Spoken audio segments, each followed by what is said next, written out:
मेरे मंत्राज live channel पर आप सभी का स्वागत है। आज मैं वट सावित्री व्रत की कथा और महत्व बताती हूँ। वट सावित्री व्रत हिंदू महिलाओं के लिए सबसे महत्वपूर्ण धार्मिक कार्यों में से एक है, खासकर जो शादीशुदा है। यह व्रत ज्येष्ठ मास की अमावस्या को किया जाता है। वट सावित्री का महत्व। हिंदू पौराणिक मान्यताओं के अनुसार यह माना जाता है कि वट वृक्ष यानी बरगद का पेड़ त्रिमूर्ति को दर्शाता है। त्रिमूर्ति भगवान ब्रह्मा, विष्णु और महेश शिव जी का प्रतीक होना। इस प्रकार बरगद के पेड़ की पूजा करने से भक्तों को सौभाग्य प्राप्त होता है। इस व्रत के महत्व और महिमा का उल्लेख कई धर्म ग्रंथों और पुराणों जैसे स्कंद पुराण, भविष्योत्तर पुराण, महाभारत आदि में भी मिलता है। वट सावित्री व्रत और पूजा हिंदू विवाहित महिलाओं द्वारा की जाती है ताकि उनके पति को समृद्धि, अच्छे स्वास्थ्य और दीर्घ आयु की प्राप्ति हो। वट सावित्री व्रत का पालन एक विवाहित महिला द्वारा अपने पति के प्रति समर्पण और सच्चे प्यार का प्रतीक है। इस व्रत की पूजा में महिलाएं बरगद के पेड़ को कलावा या सूत बांधकर रोली, चावल और फूल चढ़ाती हैं। फिर पूजा करके पेड़ की परिक्रमा करती हैं। अगर पेड़ उपलब्ध ना हो तो चंदन और हल्दी से पेड़ का चित्र बनाकर भी पूजा कर सकते हैं। पूजा संपन्न होने पर परिवार के लोगों में प्रसाद बांटकर बड़ों के पैर छूकर आशीर्वाद लेते हैं। व्रत की कथा। पुरानी कथाओं के अनुसार यह माना जाता है कि एक बार अश्वपति नाम का एक राजा था जो मद्र साम्राज्य पर शासन करता था। वह और उनकी पत्नी निसंतान थे। एक ऋषि के कहने पर सूर्य के देवता सावित्र के सम्मान में अत्यंत समर्पण और आस्था से दोनों ने मिलकर पूजा की। भगवान इस दंपति की तपस्या और भक्ति से प्रसन्न हुए और उन्हें एक कन्या प्राप्ति का आशीर्वाद देने का वरदान दिया। उस बच्ची का नाम सावित्री रखा गया क्योंकि भगवान सावित्र का दिव्य वरदान था। जैसा कि उसका जन्म अपने पिता की कठोर तपस्या के कारण हुआ था, लड़की तपस्वी जीवन जीती थी। काफी लंबे समय से राजा अपनी बेटी के लिए उपयुक्त वर ढूंढने में असमर्थ होने पर राजा ने बेटी को खुद ही पर तलाशने को कहा। अपनी तलाश के दौरान सावित्री ने राजा ध्युमसेन के पुत्र सत्यवान को पाया। राजा अंधा था और उसने अपना राजपाट सब खो दिया था। सावित्री ने सत्यवान को उपयुक्त साथी के रूप में चुना और राज्य लौट आई।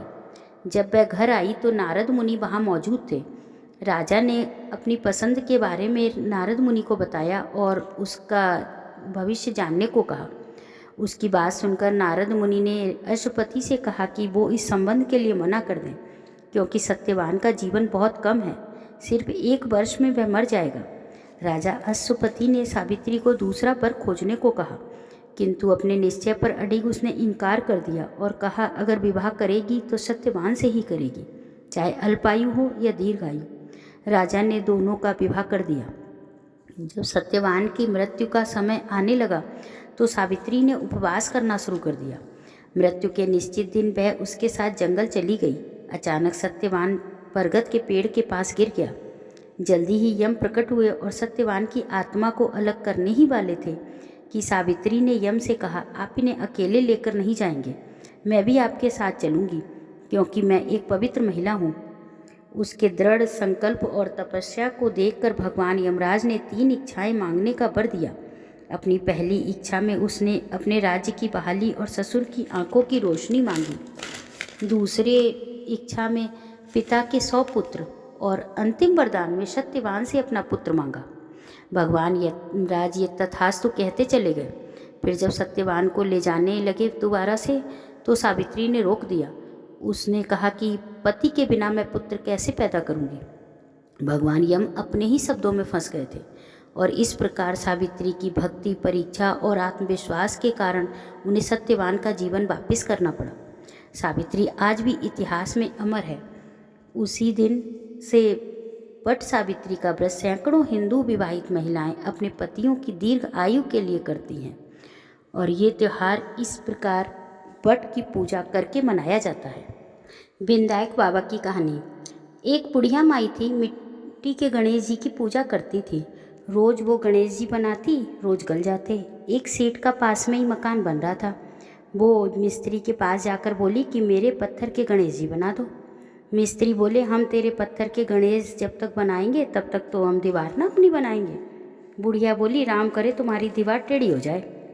अब उनकी दीवार टेढ़ी हो गई। वो दीवार बनाते ढा देते क्योंकि दीवार टेढ़ी होती। इस तरह बनाते बनाते उन्हें शाम हो गई। शाम को सेठ काम देखने आया और बोला, तुमने तो आज कुछ भी काम नहीं किया। वो बोले कि एक बुढ़िया माई थी और आई और कह रही थी कि मेरे पत्थर के गणेश जी बना दो, और हमने मना कर दिया। तो उसने कहा दीवार टेढ़ी हो जाए। तब से ये दीवार हम बना रहे हैं और ढा रहे हैं, बना रहे हैं और ढा रहे हैं।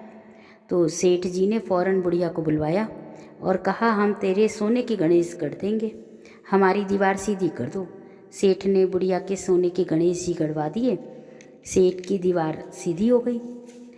हे गणेश जी महाराज, जैसे सेठ की दीवार सीधी करी वैसे सबका बिगड़ा काम बनाना। बोल श्री गणपति महाराज की जय।